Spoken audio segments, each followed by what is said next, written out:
Pregnancy में stress नहीं लेना चाहिए, बट हो रहा है स्ट्रेस, मुझे कल से हो रहा है। जब से मैंने वो न्यूज़ देखी है निक्की मर्डर केस की, जिसके हस्बैंड ने और उसकी सास ने लड़की को मारा पीटा और फिर उसे जिंदा जला दिया। मेरा मानना ये है कि कुछ तो पहले ऐसा हुआ होगा जो उस लड़की ने सहा होगा। ये लड़की को कौन समझा देता है कि सहना तुम्हारा अधिकार है, तुम्हारा कर्तव्य है। ये मुझे ऐसा लगता है कि एक स्त्री ही स्त्री को विरासत में देती है सहना।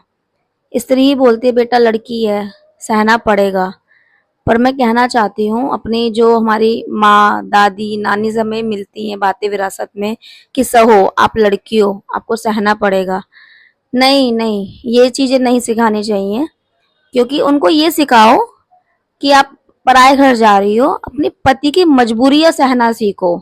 उनका मारपीट और चिल्लाना सहना नहीं होता, वो नहीं सहना है। वो कभी नहीं, अगर आप आपका हस्बैंड आपको ऐसा होता है कि फर्स्ट टाइम में ही आपको मारपीट कर रहा है किसी भी कारण से, चिल्ला रहा है, अगर आप तभी उसी टाइम स्ट्रांग हो जाओगे और उसे उसकी लिमिट बता दोगे ना, तो मुझे नहीं लगता कि आगे उसकी हिम्मत होगी आपसे कुछ भी गलत व्यवहार करने की।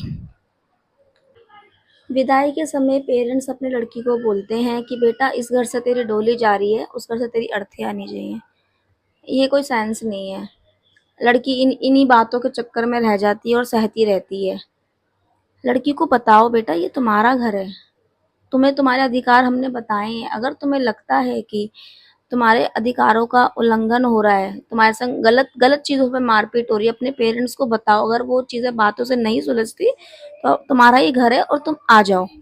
अगर ऐसा सभी पेरेंट्स बोलते हैं तो मुझे लगता है काफी हद तक ये चीजें रुक सकती हैं।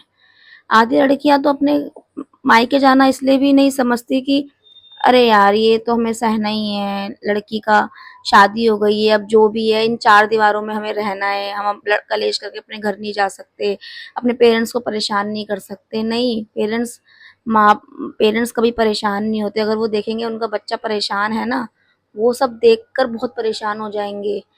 पर छुपाओ मत, बताओ, क्या पता कुछ चीजें बातों से सुलझ जाए, इतना कुछ बड़ा हो ना पाए।